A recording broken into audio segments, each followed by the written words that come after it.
tinggal bisa bawanya aja. Berarti ya nggak belajar agama kalau begitu. Kan ada hukumnya kita memakan harta orang lain seperti apa gitu. Pengennya siapa sih Kang dengan ini kan jadi nggak pernah berhenti nih Kang? Ya jangan mengganggu lah, udah jangan mengganggu. Ini kan 6 tahun tuh saya udah diem. Akhirnya kan sekarang jadi tahu prosesnya dapat almarhum tuh seperti apa.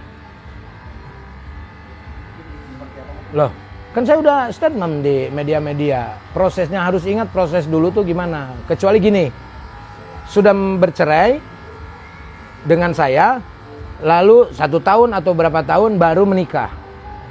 Ya dong. Nah itu baru. Mereka kan pasti akan menjalankan rumah tangga dan mengumpulkan harta-harta mereka berdua dong. Iya dong. Nah ini kan posisi dia bareng posisi masih menikah dengan saya. Udah.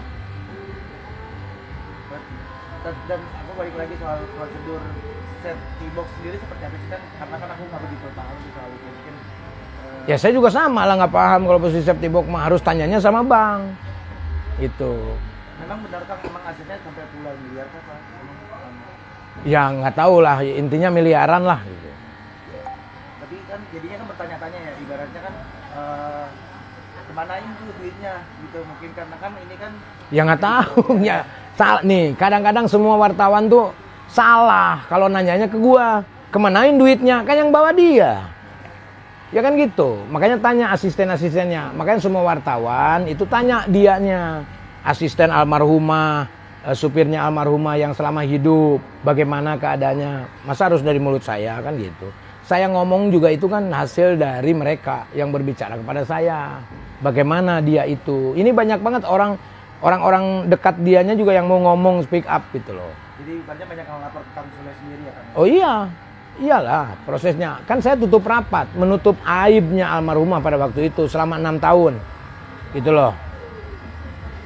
Dan Kang Sule inginnya apa sih? Ibaratnya kan pengen udahlah kekeluargaan aja apa gimana sih Kang? Karena kan ini kan saya nggak ada urusan mas.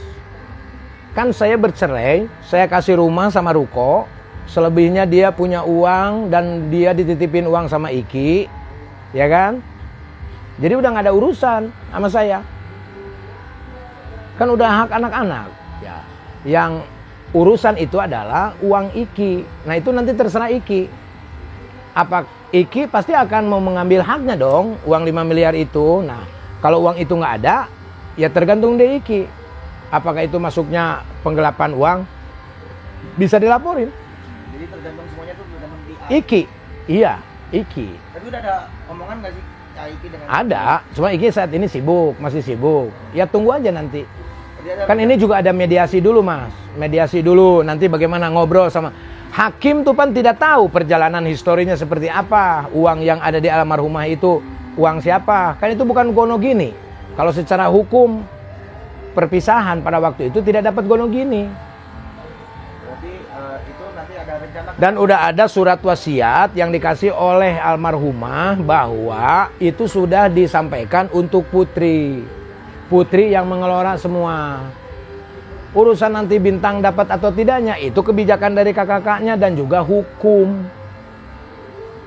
Berarti semuanya sebenarnya kalaupun juga Putri dan Iki tuh kalau mengurusi anaknya dari Kang Teddy sendiri sebenarnya nggak masalah juga kan? Loh, ya nggak masalah, itu kan kakaknya walaupun tiri.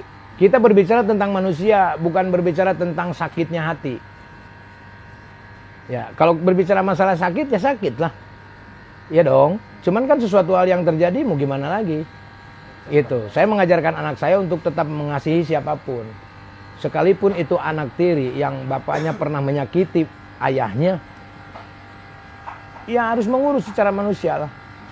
Kan gitu. Berarti semuanya nanti tergantung dari media. Tapi tidak ada hak kakak-kakaknya untuk berkewajiban mengurus. Yang mempunyai tanggung jawab itu adalah bapaknya lah. Gimana?